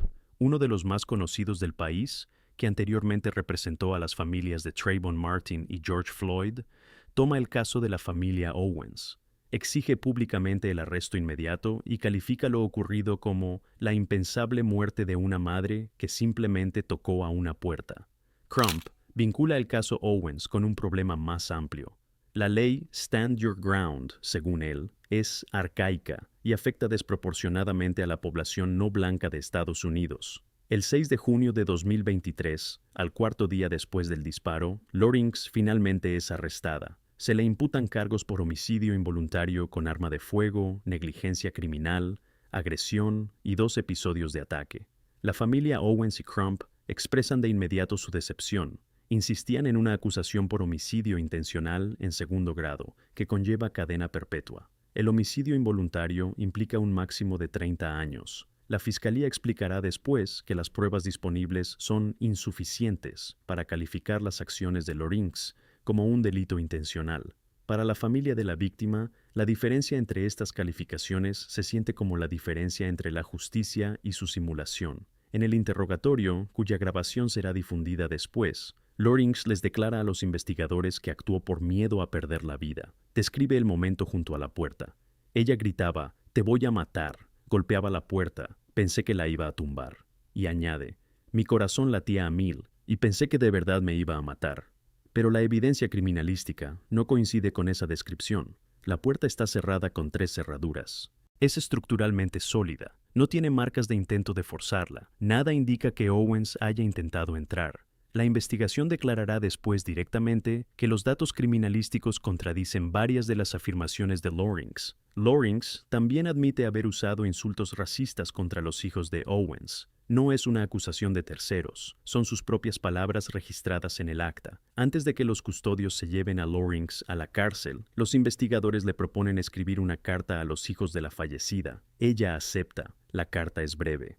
Lamento mucho su pérdida. Nunca quise matar a su mamá. Estaba aterrorizada de que su mamá me matara. Disparé por miedo. Incluso al dirigirse a los niños que quedaron huérfanos, Lawrence vuelve a la versión de la defensa propia. Cuando el detective llama al convoy para el traslado, Lawrence se resiste. Tras múltiples intentos de convencerla de cooperar, dice, «Me da igual, mátenme». Esas palabras también quedan en el acta. 14 meses después, otras palabras ocuparán su lugar, en la sala del tribunal. El juicio contra Susan Lawrence comienza en agosto de 2024. El caso lo preside el juez Robert Hodges en el Tribunal del Circuito del Condado de Marion. El jurado está compuesto por 6 personas, todas blancas. Este hecho no pasa desapercibido. Desde el principio, el caso se percibe a través del lente de las relaciones raciales. La fiscalía llama a 20 testigos. Entre ellos hay vecinos de Quail Run, 2 de los niños, ayudantes del sheriff, la operadora del 911, peritos criminalísticos y un experto en balística. El juez autoriza reproducir ante el jurado las grabaciones de las llamadas de Loring al 911, que se convierten en una de las pruebas clave. En las grabaciones se escucha cómo, un minuto antes del disparo, Loring le dice a la operadora que se siente amenazada por los niños que juegan. Los fiscales califican sus acciones como desprecio criminal por la vida humana. Su argumento es simple y directo. Una mujer protegida por 3 cerraduras dispara a través de la puerta contra alguien a quien ni siquiera puede ver. El antiguo arrendador Charles Gabbard sube al estrado y confirma que la puerta era sólida, con cerrojo, llave y cadena, reparada poco antes de los hechos. El experto en balística ratifica las conclusiones que la investigación ya conocía. La trayectoria es inequívoca, desde el interior del departamento hacia afuera, a través de la puerta cerrada con llave, hacia el pecho de la mujer que estaba en el porche. Fue una acción deliberada. La fiscalía subraya que ninguno de los 20 testigos confirmó haber escuchado a Owens gritar, «Te voy a matar», la misma frase sobre la que Loring construyó su versión en el interrogatorio. Es más, Loring nunca declaró haber temido que Owens estuviera armada. En 4 días de juicio, la fiscalía arma un cuadro detallado. Una mujer detrás de 3 cerraduras, que sabía que la policía ya venía, tomó una pistola y le disparó a alguien que estaba del otro lado de una puerta cerrada con llave. Contra este cuadro, la defensa presenta apenas 4 testigos. La defensora pública adjunta, Amanda Sizemore, basa su posición en una sola palabra: percepción. Este caso es sobre percepción, les dice a los miembros del jurado. Loring tenía derecho a defenderse si creía en una amenaza inminente, sin importar si esa amenaza existía en la realidad. Sizemore señala un detalle que la fiscalía omite: una grieta en el marco de la puerta que llegaba casi hasta abajo. ¿Era razonable que Susan Loring escuchara un crujido cuando allí que Owens golpeaba la puerta con tanta fuerza? Absolutamente, afirma la defensora. Les recuerda a los miembros del jurado que el arrendador confirmó que la puerta era sólida, pero no la probó contra golpes. Las palabras estructuralmente sólida son una opinión, no el resultado de una prueba. La defensa les muestra a los miembros del jurado un esquema con los posibles veredictos. Sizemore explica: si consideran que posiblemente fue defensa propia, eso es absolución. Si consideran que probablemente no fue defensa propia, sigue siendo absolución. La fiscalía debe probar la culpabilidad más allá de toda duda razonable. Incluso si piensan que probablemente no fue defensa propia, eso significa no culpable, les dice.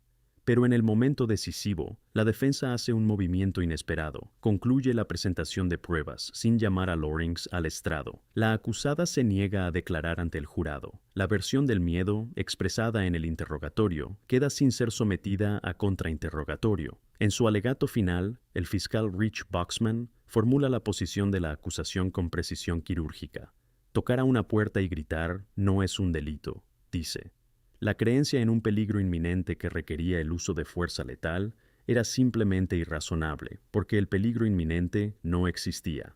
Esa palabra, inminente, está en la ley por algo.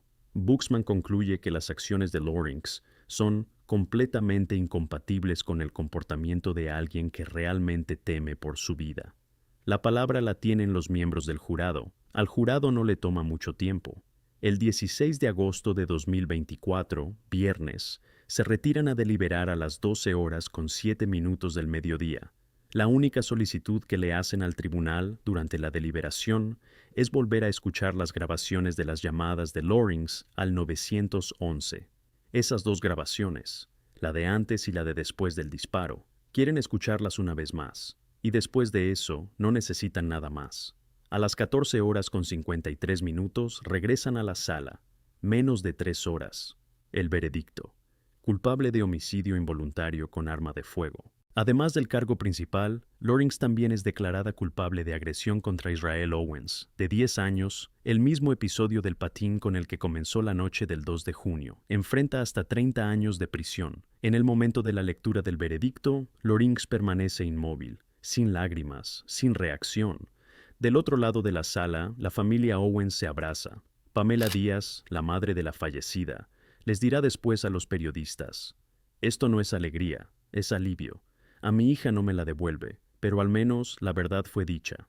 El abogado Benjamin Crump, de pie en las escalinatas del tribunal, se dirige a las cámaras. La familia alcanzó algo de justicia para Ashike, pero añade de inmediato: la verdadera justicia llegará solo cuando las leyes que permitieron que la tiradora se quedara en su casa 4 días después del disparo sean modificadas. La audiencia de sentencia queda programada para noviembre. La audiencia de sentencia se lleva a cabo el 25 de noviembre de 2024. La sesión dura 3 horas y media. Antes de dictar la sentencia, se les da la palabra a quienes este disparo les destrozó la vida. La primera en hablar es Pamela Díaz. Dice: no pasa un solo día, ni una sola hora, sin que llore a mi hija. Y continúa: estoy ante ustedes llorando no solo la pérdida de mi hija, sino nuestras esperanzas, sueños y el futuro del que tantas veces hablamos. Nuestros planes y promesas de madre e hija jamás se cumplirán. Díaz añade una frase que define la dimensión de la pérdida: nuestro dolor y sufrimiento no terminaron cuando declararon culpable a Susan. Nuestro dolor y sufrimiento no terminarán con la sentencia de hoy. Nuestro dolor y sufrimiento durarán toda la vida.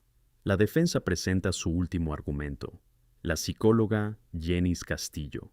Según su informe, basado en 5 evaluaciones desde noviembre de 2023, Lawrence padece trastorno de estrés postraumático a causa de maltrato infantil. La hermana de Lawrence confirma que ambas sufrieron abuso emocional, psicológico y sexual por parte de su padre, y que crecieron en una familia con historial de adicciones y enfermedades mentales. La defensa le pide al tribunal que considere este factor al dictar sentencia. Luego habla la propia Lawrence. Lee una declaración en la que enumera sus problemas médicos: 25 operaciones de rodilla, reemplazo de articulación con complicaciones, cirugía de columna tras un accidente automovilístico, problemas cardíacos, cataratas, daño en los nervios. Las disculpas llegan al final, con el corazón pesado y profundo arrepentimiento. Lamento tanto haber quitado la vida de AJ.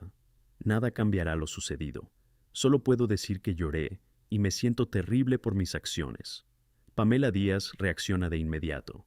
Las disculpas de Susan son un último intento de salvarse a sí misma. Nunca mostró arrepentimiento. El juez Robert Hodges formula su valoración con una franqueza inusual para el lenguaje jurídico. Reconoce que el trastorno de estrés postraumático por un abuso lejano podría ser un atenuante, pero rechaza ese argumento. Cualquier maltrato que Lawrence haya sufrido hace muchos años no constituye un factor atenuante en este caso, declara. Owens no era la agresora, no era la provocadora, estaba desarmada. Le pidió a Lawrence que saliera a hablar y no hizo ningún intento de entrar a la vivienda. Hodges pronuncia la frase que se convertirá en la clave del caso. El disparo se basó en la ira, no en el miedo. Ira, no miedo. El juez enumera los hechos. Lawrence llamó al 911 y sabía que la policía ya venía en camino. Podía haberse quedado en la recámara donde guardaba el arma y esperar a la patrulla. El disparo fue completamente innecesario, concluye. La sentencia: 25 años de prisión, 5 menos que el máximo. El juez explica que la ausencia de antecedentes penales no le permite imponer la pena máxima. Para Lawrence, esto significa que saldrá de prisión, si llega a vivir tanto, a la edad de aproximadamente 85 años. 25 años para la tiradora. Cadena perpetua para la familia que se quedó sin madre. Tras la muerte de Ashike, sus 4 hijos pasan a la custodia de su abuela, Pamela Díaz. Ella deja su trabajo como azafata, que le permitía viajar por el mundo, y se dedica por completo a sus nietos. Díaz confesará después que ni siquiera logra ser abuela. Tiene que ser madre, un rol para el que no se preparó, pero del que no puede renunciar. Ella misma dice: lloro por ellos. Cada lágrima de mis ojos es por Titus, África, Ezra e Israel. Veo el dolor en sus ojos, incluso cuando parece que son felices. Reconozco ese dolor porque lo llevo dentro de mí. Al que peor le va es al niño de 10 años que estaba junto a su madre en el momento del disparo. El juez Hodges, al dictar sentencia, destaca especialmente el trauma infligido a los hijos de Owens, que fueron testigos de las consecuencias de la muerte de su madre. El niño vio cómo su madre cayó en el porche del departamento vecino, Escuchó el disparo y permaneció junto a su cuerpo hasta que llegó la ambulancia. Esa imagen lo acompañará para siempre. Benjamin Crump y la familia Owens utilizan el caso como plataforma para impulsar la reforma de la ley Stand Your Ground. En opinión de Crump, la propia redacción de la ley crea condiciones en las que un tirador puede escudarse detrás de las palabras miedo y defensa propia, incluso cuando no existe una amenaza real. El caso Owens se convierte en símbolo de una discusión más amplia sobre cómo los conflictos domésticos en un país saturado de armas se transforman en tragedias. Una madre tocó a una puerta para defender a su hijo. A través de esa puerta le dispararon. Entre esos dos hechos hay un espacio que la ley, la policía y la sociedad debieron haber llenado mucho antes de aquella noche de junio. 6 reportes a la policía en 2 años y medio. Decenas de testimonios de vecinos, grabaciones de cámaras corporales, insultos racistas, un arma en el departamento. Todo estaba a la vista. Ese espacio es lo que intentó mostrar un cineasta documentalista. En enero de 2025, en el Festival de Cine Sundance, tuvo lugar el estreno mundial de The Perfect Neighbor, El vecino perfecto. La directora Gita Gambhir construyó la película casi enteramente con grabaciones que ya existían. Cámaras corporales de los ayudantes del sheriff, llamadas al 911, videos de interrogatorios, audiencias judiciales, un mínimo de narración en off, un máximo de documentos primarios. La película despliega la cronología del conflicto desde las primeras quejas de Loring hasta el disparo y la sentencia, permitiendo que el espectador observe por sí mismo cómo crece la tensión y cómo el sistema una y otra vez deja pasar el momento en que todavía se podía detener. En Sundance, la película recibe el premio a la mejor dirección de documental. Gambhir dice en una entrevista después del estreno: "Lo más aterrador de esta historia es que cada toma de cámara corporal, cada llamada al 911, es una oportunidad perdida de prevenir una muerte. Todo estaba documentado, todo era conocido, y nadie hizo nada".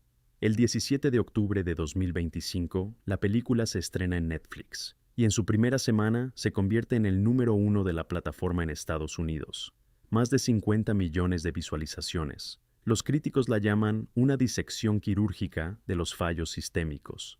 En la ceremonia de los premios Oscar, The Perfect Neighbor recibe una nominación a Mejor Documental. Tras la nominación, las visualizaciones en Netflix se triplican.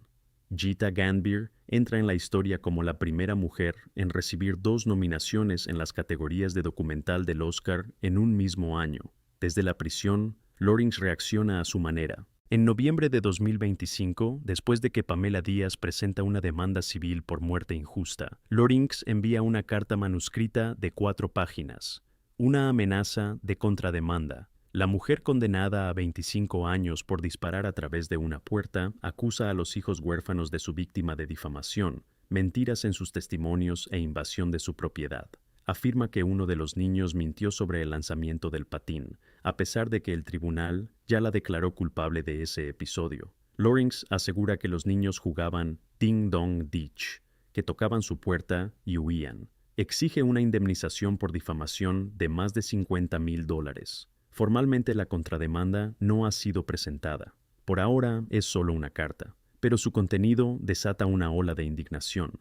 Benjamin Crump lo califica públicamente como un acto de crueldad de alguien incapaz de comprender la magnitud de lo que hizo. Pamela Díaz, la abuela de los niños, se entera del acoso legal por los periodistas. Dice: "Esa mujer les quitó a mis nietos su madre, ahora intenta quitarles la paz.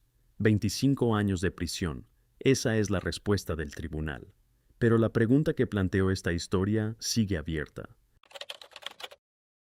Octubre de 2022, Las Vegas. Christopher Allen, de 33 años, está arreglando los frenos de su coche justo frente a su casa y le pide a un vecino que espere 5 minutos mientras mueve el vehículo. El vecino responde: "I'll be right back. Ahora vuelvo". Entra corriendo a su casa y sale con 2 pistolas caseras. Dispara contra el coche, persigue a Allen cruzando la calle y le dispara en el pecho en la puerta de su propia casa. Pero no es la primera vez que este hombre le dispara a alguien por un lugar de estacionamiento. Un año antes ya había apretado el gatillo por la misma razón y quedó impune. ¿Qué pasa cuando una discusión cotidiana se encuentra con una rabia incontrolable y armas que no existen en ninguna base de datos? 18 de octubre de 2022, sureste de Las Vegas. Un tranquilo barrio residencial cerca del cruce de Hacienda Avenue y Nellis Boulevard.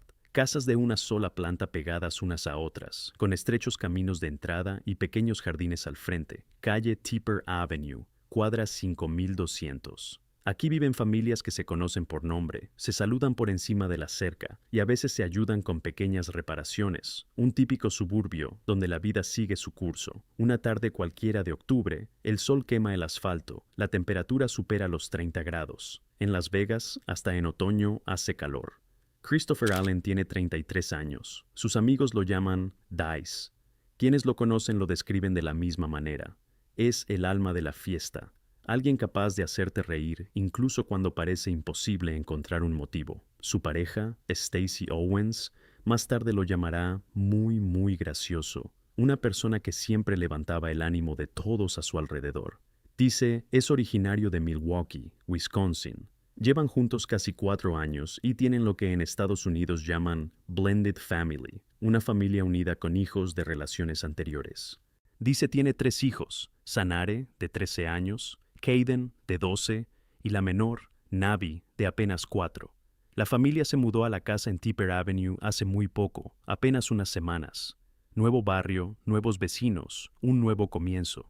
Hoy Daisy tiene una sola tarea sencilla, arreglar los frenos de su Dodge Challenger, una reparación rutinaria que millones de personas hacen en su entrada. Nada en este día anticipa lo que ocurrirá en la próxima hora. Allen estaciona el Challenger frente a las casas, la suya y la del vecino. Necesita espacio para trabajar, y uno de los vecinos se ofreció a ayudarlo con la reparación. El coche queda parcialmente bloqueando la entrada del garaje de la casa de al lado. Esa es la casa de Robert Salone, un hombre de 40 años que vive literalmente pared con pared.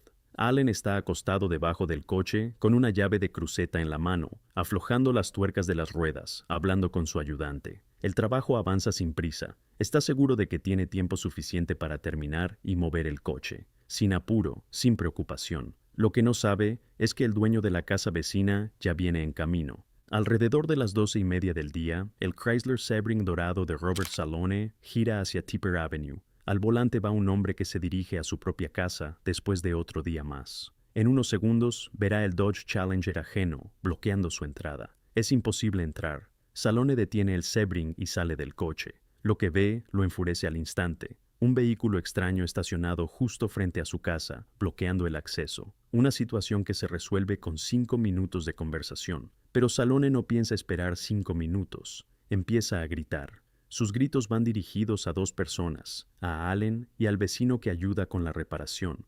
Su exigencia es simple y brusca, que muevan el coche inmediatamente. Su tono no deja lugar a dudas. No es una petición, es un ultimátum.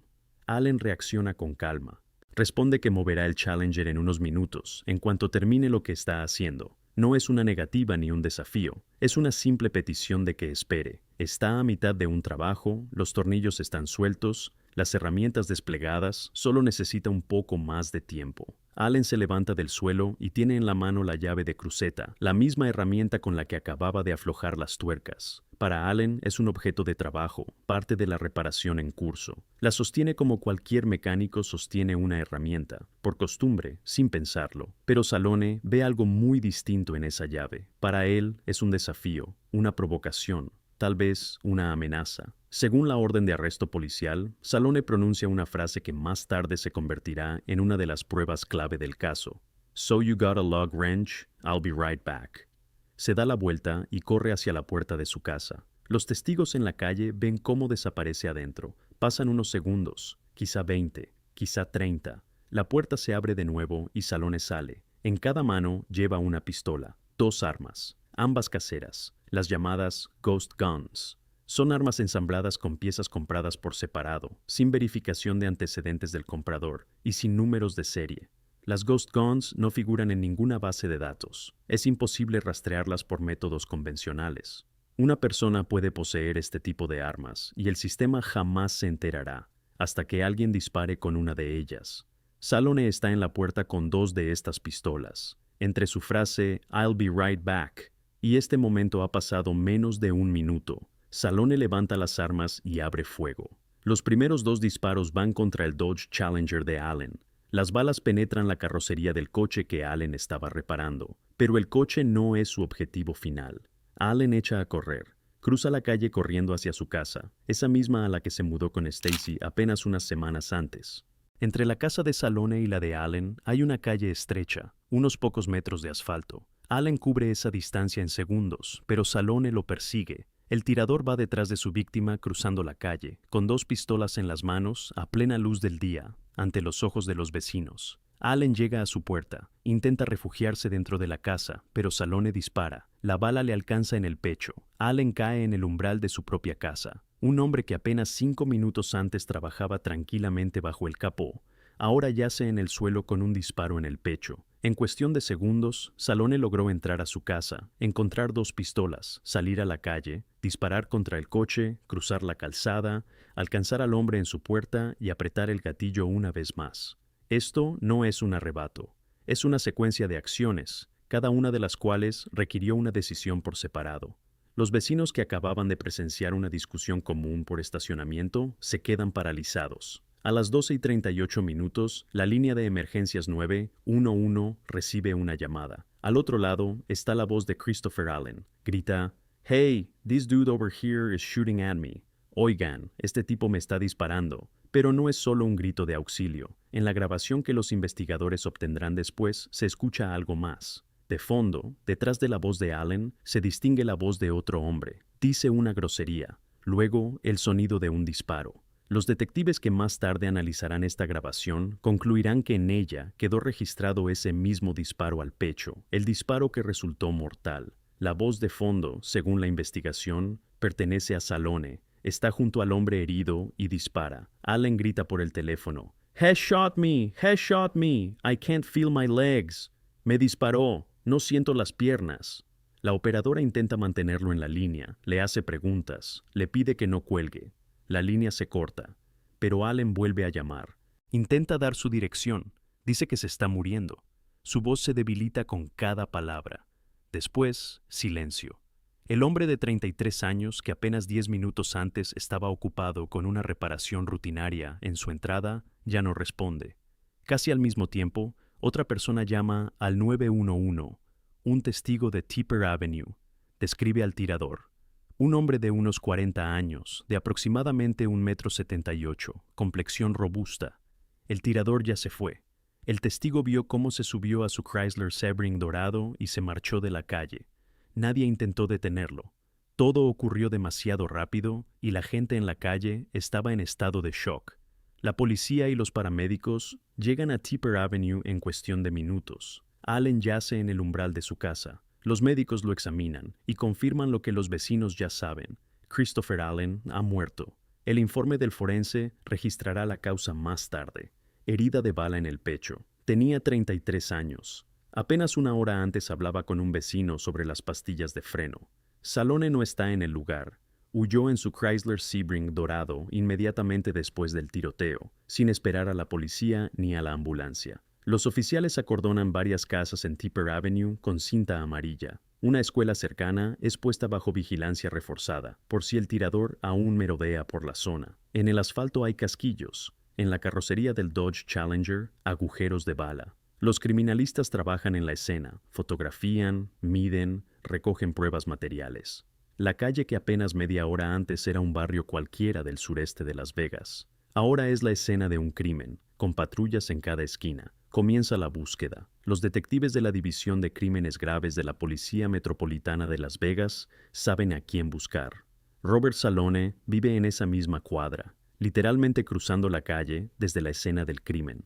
Los vecinos vieron su cara, escucharon su voz, reconocieron su coche.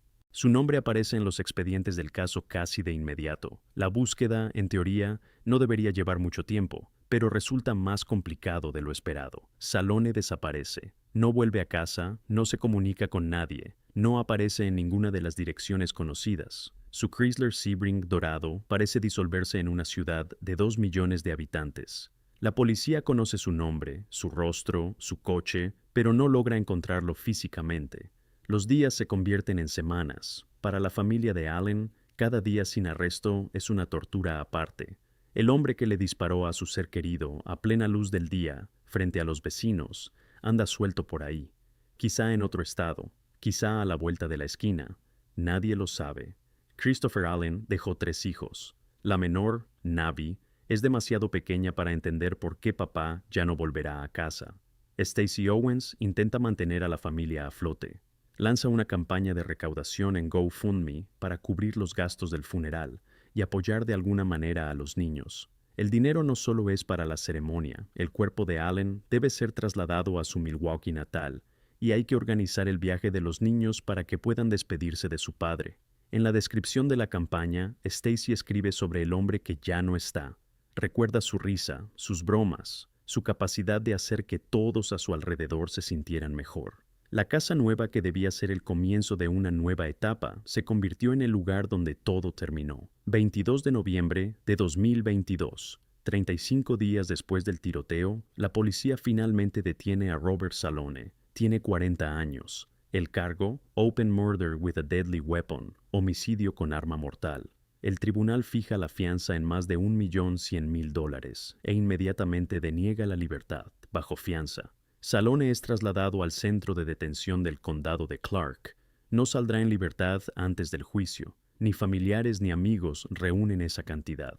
Al momento de la detención, le confiscan ambas pistolas, las mismas Ghost Guns con las que salió a Tipper Avenue aquel día de octubre. Las armas caseras sin números de serie son enviadas a análisis balístico. Los criminalistas examinan cada cañón. Cada arma de ánima rayada deja un patrón único en la bala, como una huella dactilar. Los resultados de la pericia se ingresan en NIBIN, la Red Nacional Integrada de Información Balística. Es un sistema unificado, gestionado por la Oficina de Alcohol, Tabaco, Armas de Fuego y Explosivos, que compara automáticamente las características de municiones de distintos casos en todo el país. El sistema funciona las 24 horas, comparando miles de muestras, y en algún momento arroja una coincidencia que le da un vuelco total al caso.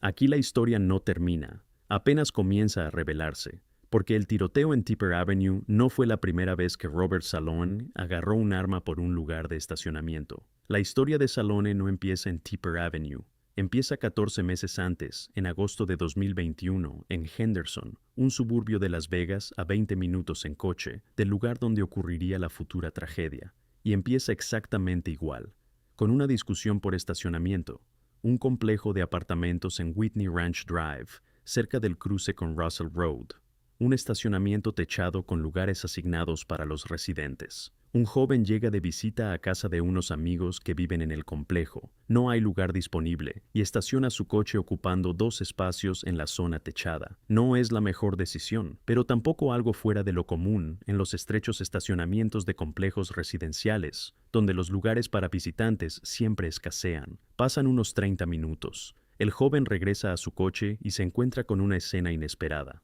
Otro vehículo se estacionó pegado a su puerta del conductor, literalmente a centímetros, como luego le contará a la policía. Entrar por el lado del conductor es casi imposible, y al lado está un hombre que claramente lo hizo a propósito. El hombre empieza a discutir de inmediato. Está molesto por cómo estacionó el visitante. Su voz sube de tono, sus gestos se vuelven más bruscos. Una agresividad creciente que no se corresponde con la magnitud del problema. El joven no se engancha en una discusión larga, se mete como puede en su coche y comienza a salir del estacionamiento. El conflicto, aparentemente, queda resuelto. Uno se va, el otro recupera su lugar. Pero en ese momento el hombre saca un arma y dispara. 3 disparos contra el coche que se aleja. Una bala le alcanza a la víctima en la pierna. El coche se aleja a toda velocidad. El herido sobrevive. El tirador desaparece del estacionamiento. La policía de Henderson abre una investigación, entrevista testigos, recoge casquillos en la escena, pero la investigación se estanca desde el principio. No hay grabaciones de cámaras de vigilancia, no hay una descripción clara del tirador. La matrícula del coche es desconocida, y entonces la investigación toma un giro inesperado. El caso es clasificado como gang-related, relacionado con actividad pandillera. ¿Por qué exactamente? No queda claro. Ni la víctima ni las circunstancias del incidente apuntan a organizaciones criminales, pero la etiqueta se pone y cambia toda la trayectoria de la investigación. La víctima del tiroteo, el joven con la herida en la pierna, no coopera con la investigación. No da declaraciones detalladas, no ayuda a identificar al agresor. Tal vez está asustado, tal vez no cree que la policía vaya a encontrar al tirador. Tal vez tiene sus propias razones. Los detectives de Henderson, sin testigos, sin grabaciones, sin una víctima que coopere, recomiendan cerrar el caso, y el caso se archiva, sin resolver, olvidado, gradualmente desplazado por otras prioridades. Durante 14 meses acumula polvo en la carpeta de casos sin resolver de la policía de Henderson. Durante 14 meses, un hombre que le disparó a otro ser humano por una discusión de estacionamiento vive una vida normal. Conduce por las mismas calles, estaciona en los mismos sitios, guarda en su casa pistolas caseras. Nadie sabe que es peligroso. Nadie lo busca. El sistema lo perdió de vista antes siquiera de conocer su nombre. Y en Tipper Avenue, a 20 minutos de distancia, la familia de Christopher Allen se instala en su nueva casa sin sospechar quién vive al lado. La conexión entre los dos casos no se descubre gracias a testigos ni a una confesión. La encuentran las balas, el metal que no sabe mentir. Tras el arresto de Salone en noviembre de 2022, los criminalistas ingresan los datos de sus armas en Nibin. El sistema lanza una comparación automática en todo el estado de Nevada y encuentra una coincidencia. Las balas recuperadas en el estacionamiento techado del complejo de apartamentos en Henderson en agosto de 2021 coinciden con las armas de Robert Salone. Los casquillos recogidos más de un año atrás en el lugar donde el joven recibió el disparo en la pierna son idénticos en sus características balísticas a los encontrados en Tipper Avenue. Un caso sin resolver que llevaba más de un año archivado, sin un solo sospechoso, de pronto tiene a su principal implicado. Los investigadores desempolvan los expedientes, cotejan la declaración de la víctima con la descripción del tirador, y el rompecabezas encaja. La misma persona disparó contra personas en 2 ocasiones, y ambas veces, la única razón, fue una discusión por un lugar de estacionamiento. Al cargo de homicidio premeditado en primer grado, ahora se suma un intento de homicidio por el tiroteo en Henderson. Salone enfrenta 2 episodios separados por 14 meses. En ambos casos, el detonante es el mismo, un coche ajeno estacionado donde, según él, no debía estar. En ambos casos su reacción es la misma, sacar un arma y dispararle a una persona. El fiscal adjunto principal, Christopher Hamner, dirá más tarde que en toda su carrera nunca había conocido a alguien que se enfureciera tanto por un doble estacionamiento como para agarrar un arma, y menos 2 veces, y menos en lugares distintos, con víctimas distintas, en momentos distintos. Un patrón que el fiscal califica de sin precedentes, ahora documentado y confirmado por la balística. Pero ese mismo patrón plantea una pregunta incómoda para la investigación. Si el primer caso se hubiera resuelto a tiempo, si la policía de Henderson no lo hubiera etiquetado como gang-related, si la víctima hubiera dado declaraciones detalladas, si la pericia balística hubiera funcionado antes, si Salone hubiera sido arrestado después del primer episodio, Christopher Allen quizás seguiría vivo. Entre los 2 tiroteos hay 14 meses. 14 meses durante los cuales un hombre armado con un patrón estable de agresión vivía entre sus vecinos, conducía por las mismas calles y llevaba consigo pistolas caseras invisibles para el sistema. No hay respuesta a esa pregunta. Solo hay un hecho. El sistema perdió de vista a un hombre peligroso en 2021 y lo volvió a encontrar solo cuando ya le había quitado la vida a otra persona. La balística funcionó, pero funcionó después del segundo disparo, no del primero. Esto no es un escenario hipotético.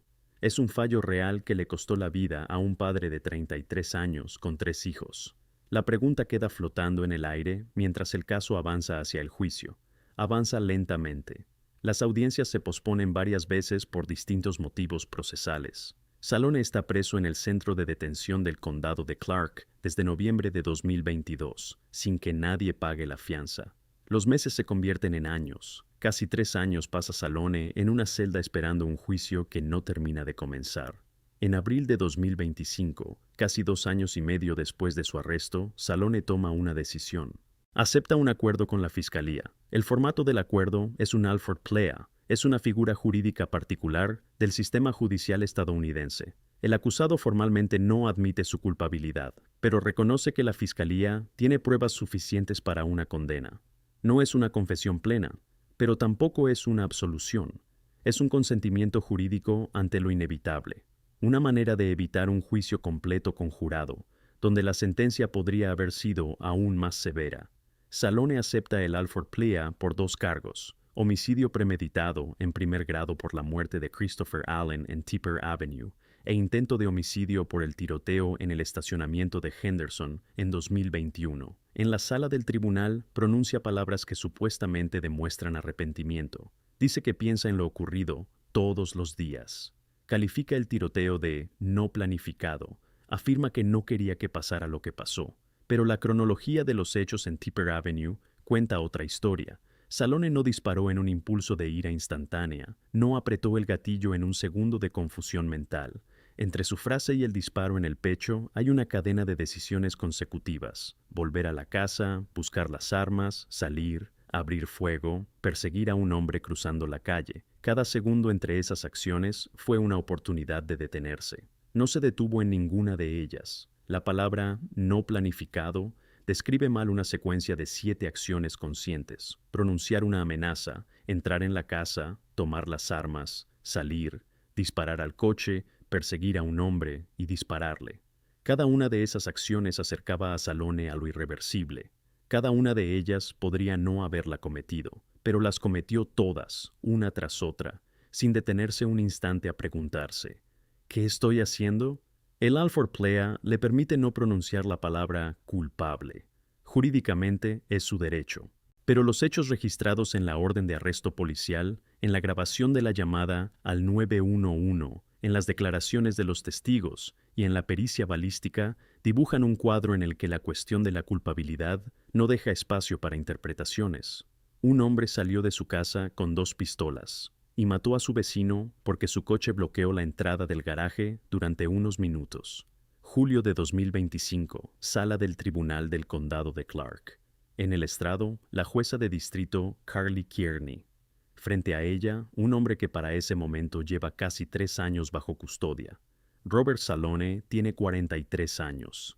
Espera la sentencia por los 2 cargos por los que aceptó el Alford Plea 3 meses antes. La sala está llena: familiares de Allen, representantes de la fiscalía, periodistas. La jueza Kearney dicta la sentencia: un mínimo de 21 años de prisión, un máximo de cadena perpetua.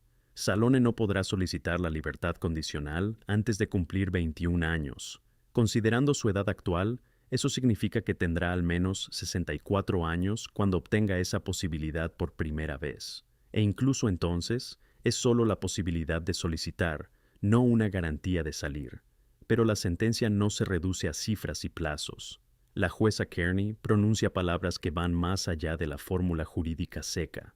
Dice: no entiendo cómo estas situaciones pueden siquiera llamarse provocaciones. Fueron pequeñas molestias del día a día, y su respuesta, en 2 ocasiones, fue sacar una pistola, herir a alguien y quitarle la vida a una persona, arrancándolo de su familia. Añade: no sé cómo el señor Salone puede ser seguro para la sociedad sin supervisión. Estas palabras de la jueza no son una mera formalidad, son una valoración que quedará en los expedientes del caso y se tendrá en cuenta en cada futura revisión de solicitud de libertad. Después de la jueza, toma la palabra la madre de Christopher Allen, Catherine Carter. Se pone de pie y se dirige no tanto al tribunal como directamente al hombre que le arrebató a su hijo. Su voz es firme, sus palabras medidas. No tenía ningún derecho, solo porque tuvo un mal día y no pudo controlar su temperamento, a decidir: hoy se acabó todo. Habla de su hijo. Tenía un corazón que quería ayudar, no hacer daño. Y termina con palabras que suenan como una sentencia de madre. Espero que cargue con el peso de lo que hizo cada día hasta el final de su vida. Esas palabras permanecen en la sala del tribunal después de que la sesión concluye y los guardias se llevan a Salone. Quedarán en el acta, en las notas de los periodistas, en la memoria de cada persona que estuvo sentada en esa sala. Una madre perdió a su hijo. 3 niños perdieron a su padre. Stacey Owens perdió al hombre con quien estaba construyendo una vida juntos. Todo esto porque un coche ajeno bloqueó una entrada de garaje durante unos minutos. 2 episodios de tiroteo, la misma razón. Un herido en Henderson, un muerto en Tipper Avenue. Entre ellos, más de un año en el que nadie intervino. El sistema encontró la respuesta, pero la encontró demasiado tarde. Lo único que Christopher Allen pidió aquella tarde de octubre fueron 5 minutos. No fue grosero, no amenazó, no se negó. Simplemente pidió que esperaran un poco. Salone no esperó ni eso. Ahora Caden, Sanara y Navi crecen sin padre. Y Robert Salone pasará tras las rejas un mínimo de 21 años, y posiblemente el resto de su vida.